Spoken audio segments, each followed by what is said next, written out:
Meanwhile, Riella recalled several of Chloe's interviews and began asking about them, eager to learn more about Sir Maurice's student. She had so many questions that she started to count them on her fingers, careful not to get confused. Chloe, taken aback and embarrassed, was clearly unprepared for such a barrage of questions.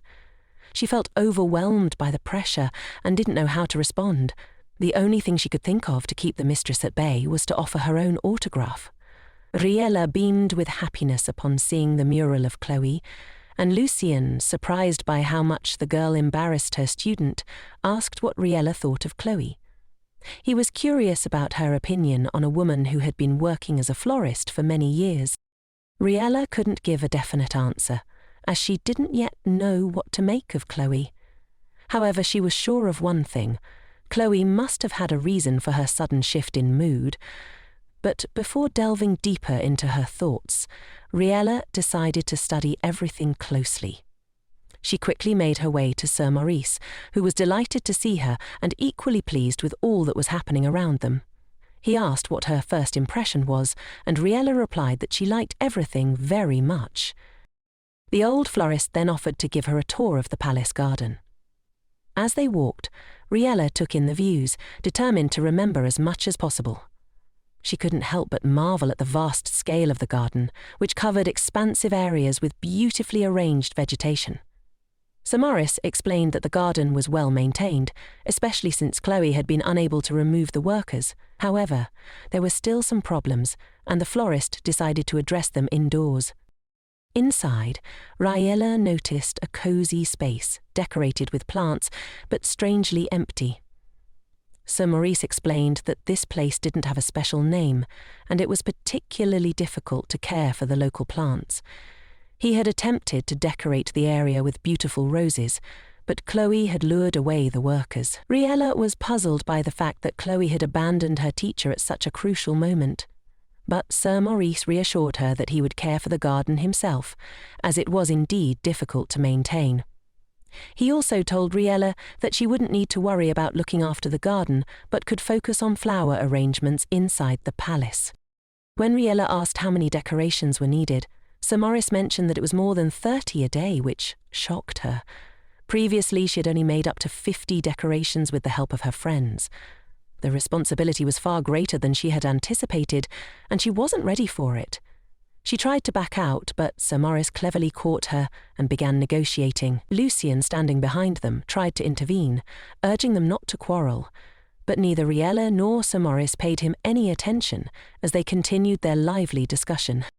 Riella insisted that she needed as many plants as possible for such a task, but Sir Maurice disagreed, arguing that she was asking for too much.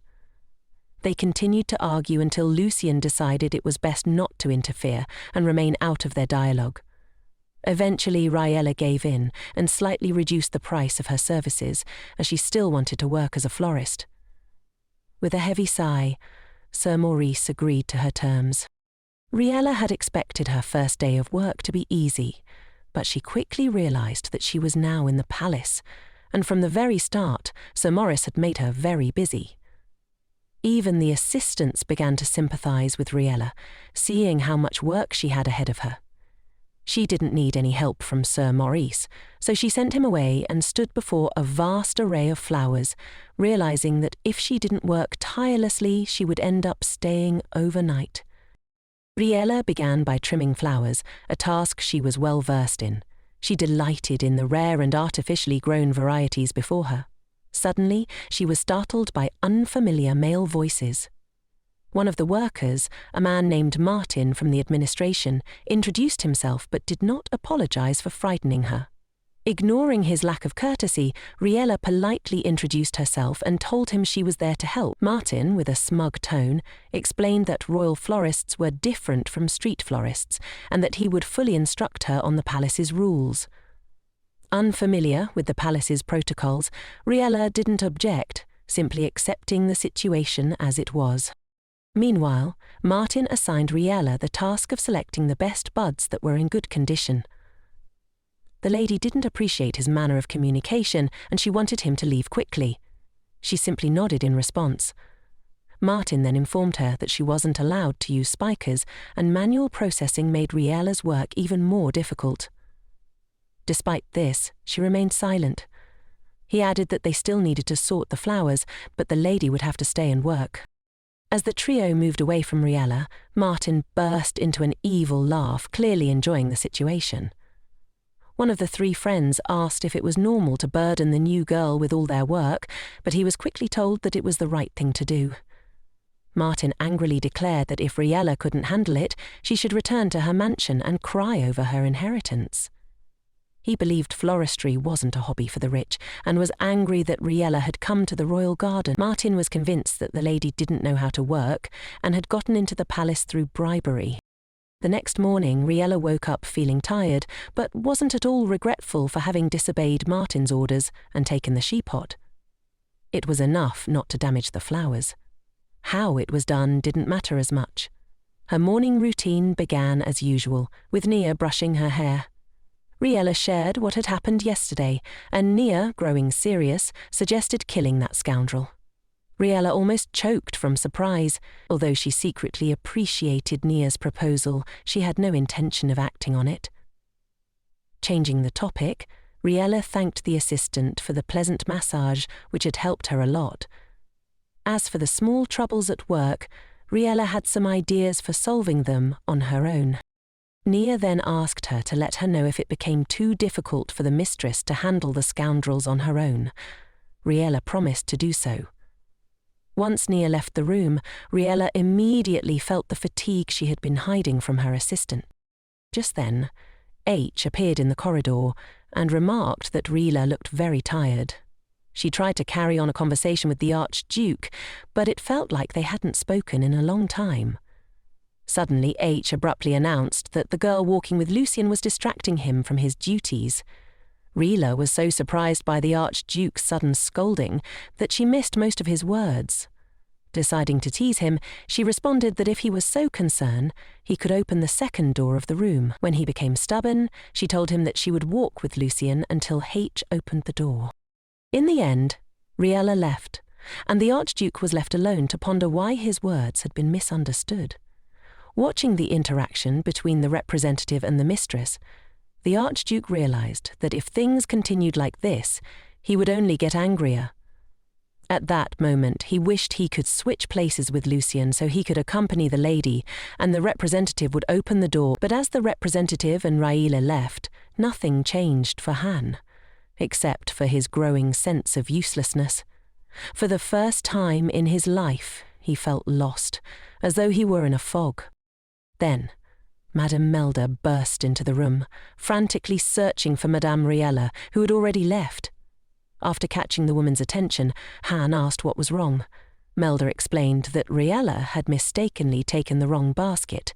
She had grabbed the one meant for the gardeners instead of the one with food, as she hadn't had time to eat. Melda had packed 2 baskets, but the lady had mistakenly taken the wrong one. The woman lamented, unsure of what to do. Han then took the basket from her hands and said he would take it. Meanwhile, Riella and Lucien were approaching the palace. Lucien explained that his father had worked too hard the previous day and would be delayed, but he still wanted to express his gratitude to Riella, which surprised her. He admitted that, after Chloe's words, his father had been unable to work for nearly a month. But thanks to Riella, the old man had been eager to work again for the past few days, clearly enjoying it. Riella thanked Lucien for his words, but replied that even without her, everyone in the palace would have managed just fine. Lucien stared at her, puzzled, unsure if she was joking or being completely serious. He then decided to clarify, asking if she truly believed what she had just said. Lucien recalled that he had praised Riella's skills many times, to which she responded that she considered such compliments to be common courtesy. Lucien explained that he rarely gave compliments because of his father's influence, but he considered Riella deserving of them. The girl was embarrassed and tried once again to downplay her skills, saying that she only read and applied other people's ideas. Lucien objected, pointing out that most people who try to imitate others often fail to replicate anything well. Moreover, truly skilled florists don't publish their work because conveying knowledge through text is so difficult. Even existing books are often mere fakes with pretty covers, making it hard for beginners to succeed, and many give up when things don't work out. Lucian added that it was clear when someone lacked proper teachers and didn't genuinely want to study. Lucian then asked if Riella would be participating in the flower festival for the first time. She confirmed his assumption, and he said he would look forward to seeing her results.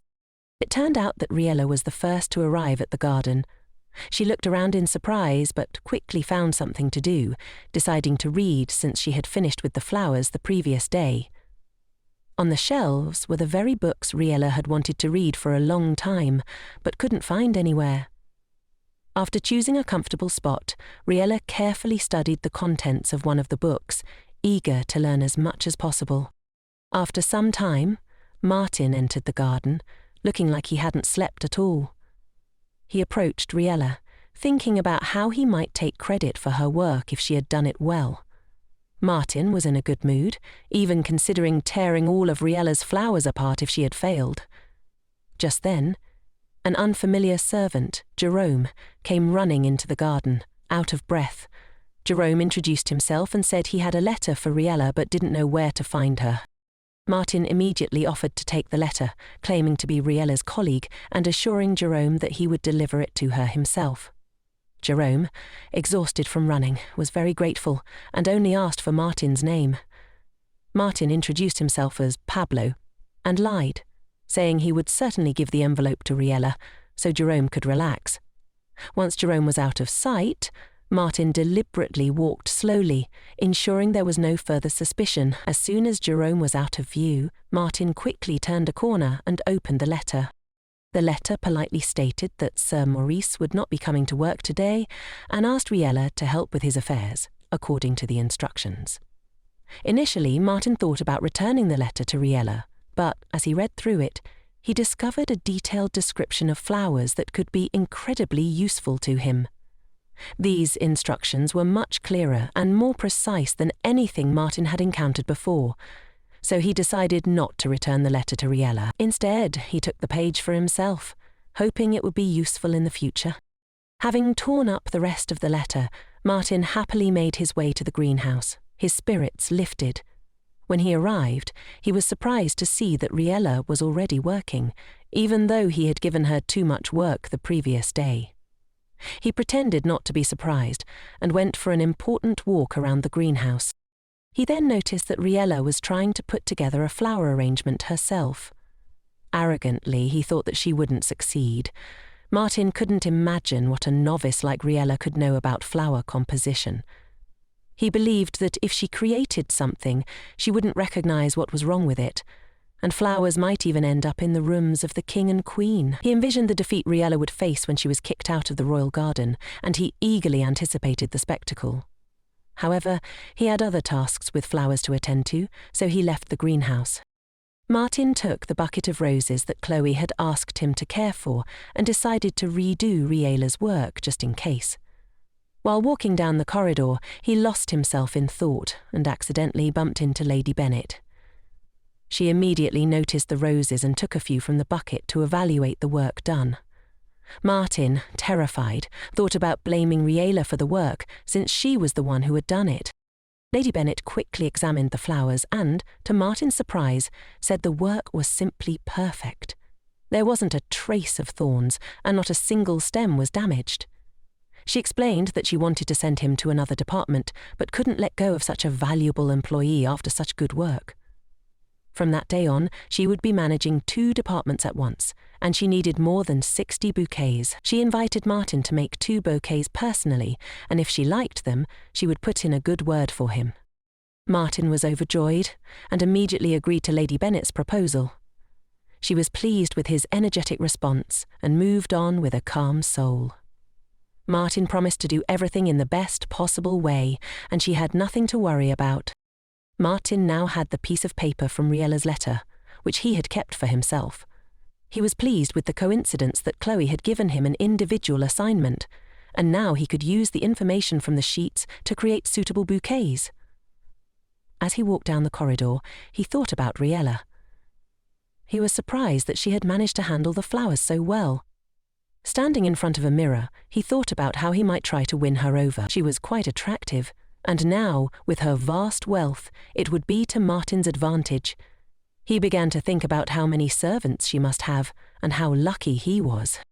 Martin decided to use a carrot and stick approach with Riella, applying pressure first and then offering help. He thought that the lady was cute in person and, maybe, he could even come to love her, which would be good for their future. If things didn't work out, he was prepared to tame her. Just then, someone placed a hand on his shoulder.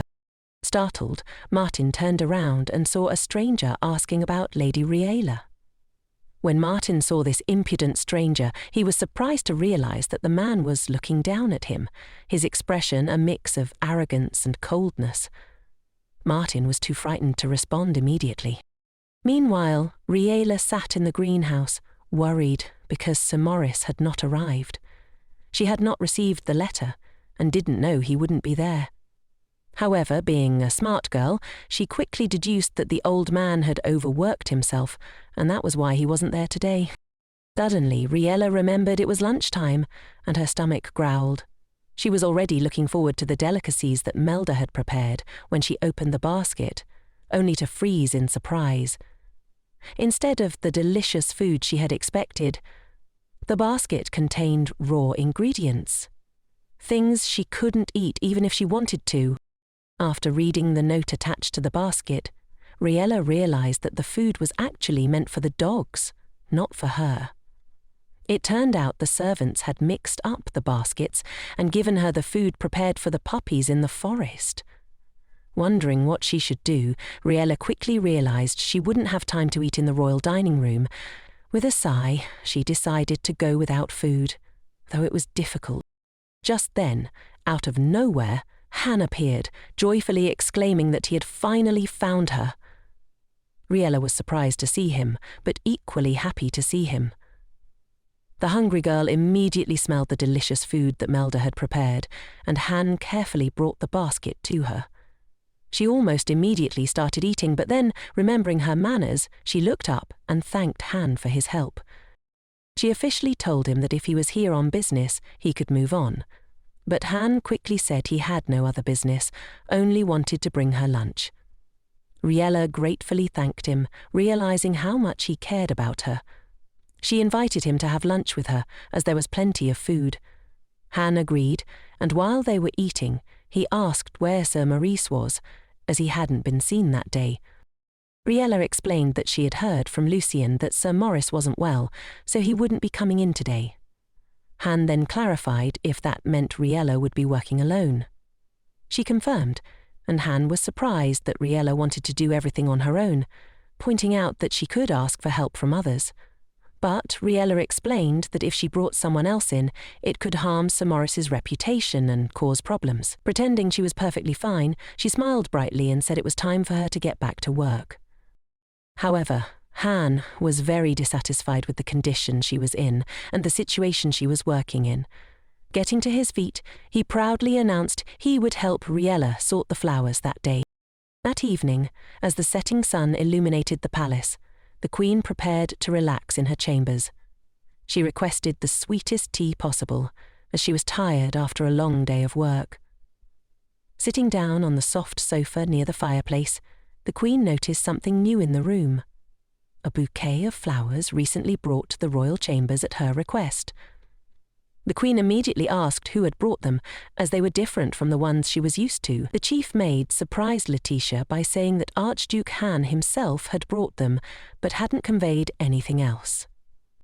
The Queen examined the bouquet carefully and realized it wasn't Sir Maurice's style, but Riella could come up with something similar. Letitia had allowed Riella into the palace, thinking it would be easier to keep an eye on her, but she hadn't expected the influence the young lady would have on the Archduke. This was not part of the plan. Letitia paused, considering whether to leave things as they were or disturb Riella with some issue. She was distracted from her thoughts by her husband, who happily entered the chambers, missing her. The king immediately kissed his queen and asked what she had been doing and thinking about. The woman sarcastically recalled a time when the king had sobbed and confessed his love to her. The king blushed at the memory and quickly changed the subject, mentioning the Archduke. He had heard that his brother had brought something. Letitia pointed to the flowers on the table and asked if her husband liked the bouquet. The king cheerfully replied that he did, as it seemed fresher than usual. Letitia decided to temporarily leave things as they were with Riella, since the king liked her work.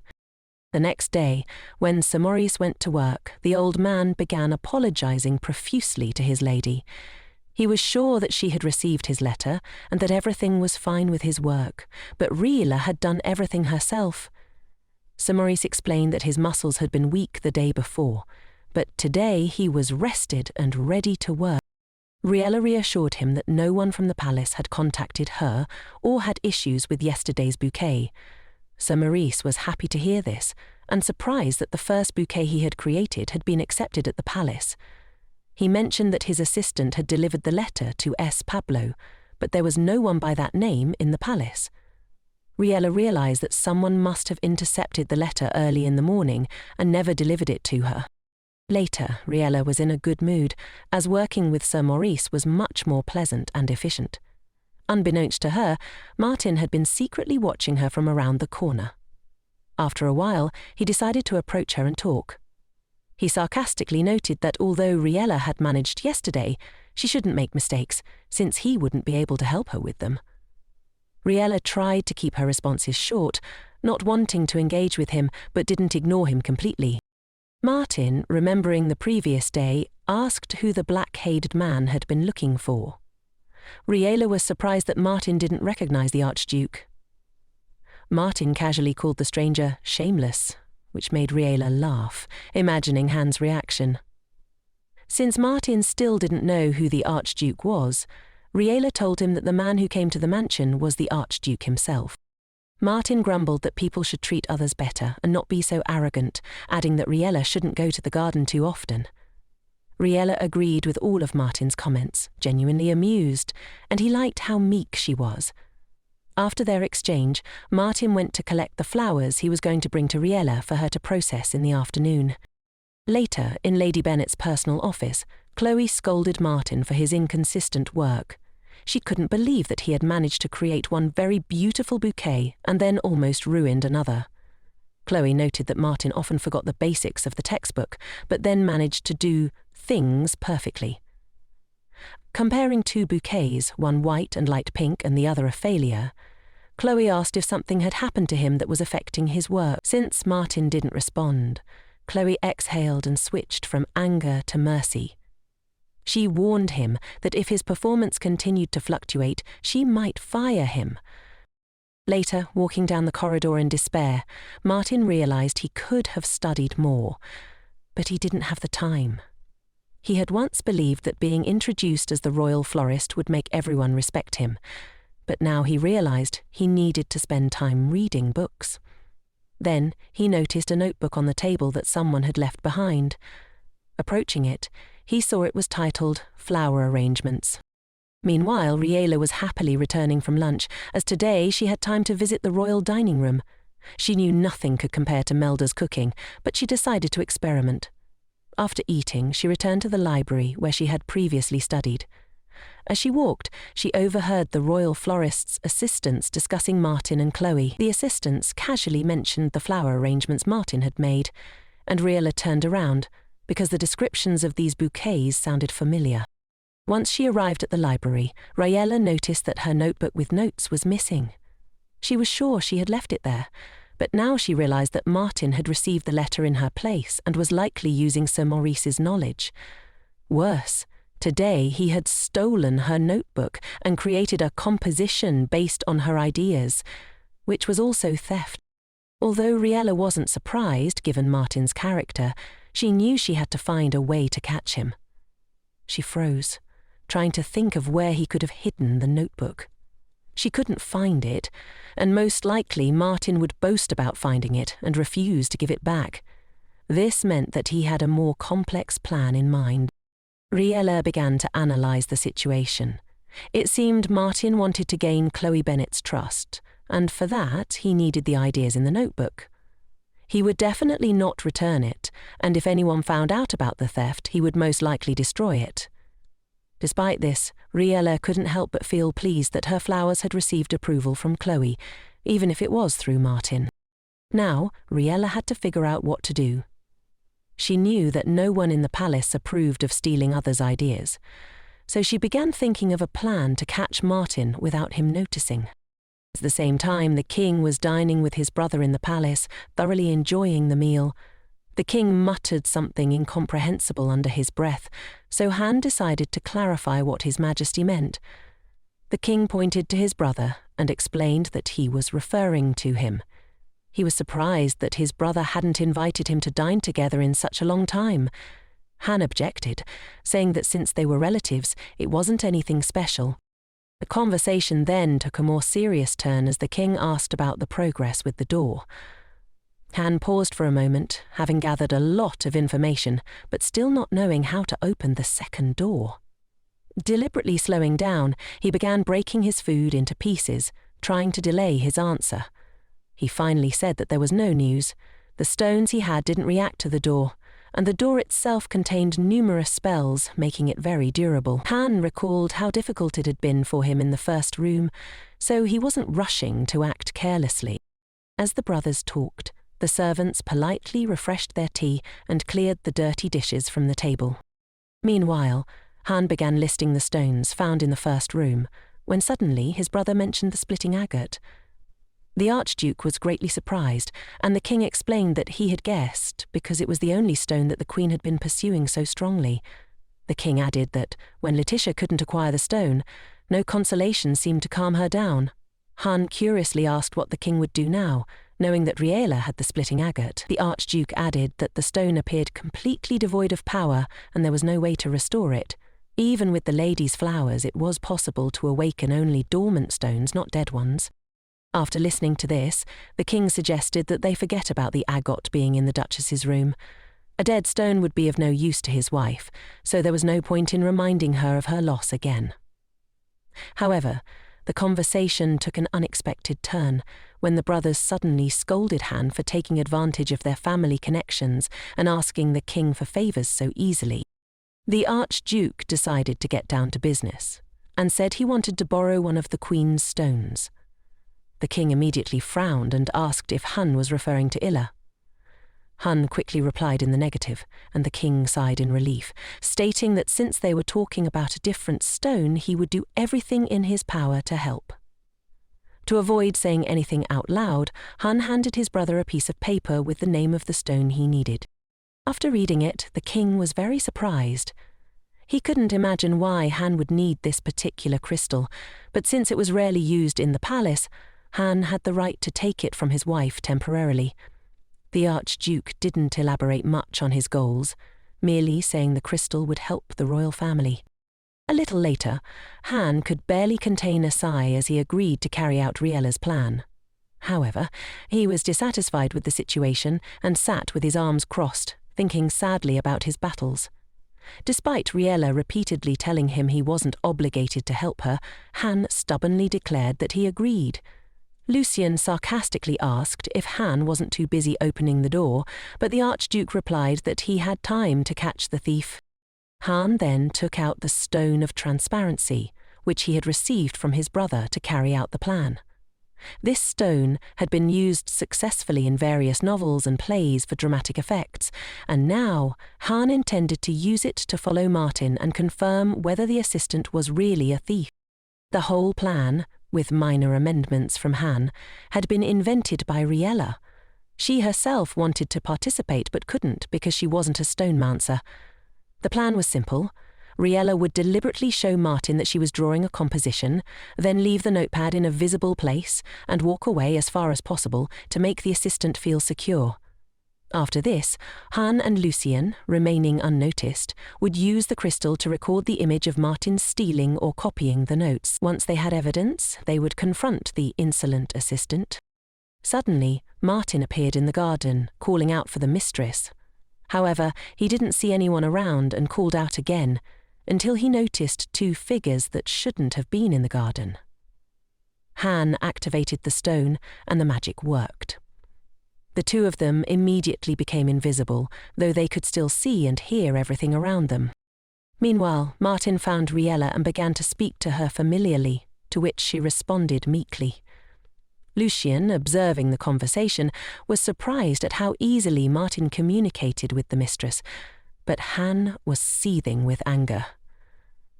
Riella, deciding to move forward with her plan, stated that she needed to finish the flowers in another studio. Martin, with a polite smile, let her go, making sweet eyes at her. However, as soon as she left, his facial expression shifted to something more malicious, and he immediately turned his attention to Riella's notebook. As the assistants had hoped, there were new notes on flower arrangements in the notepad on the table.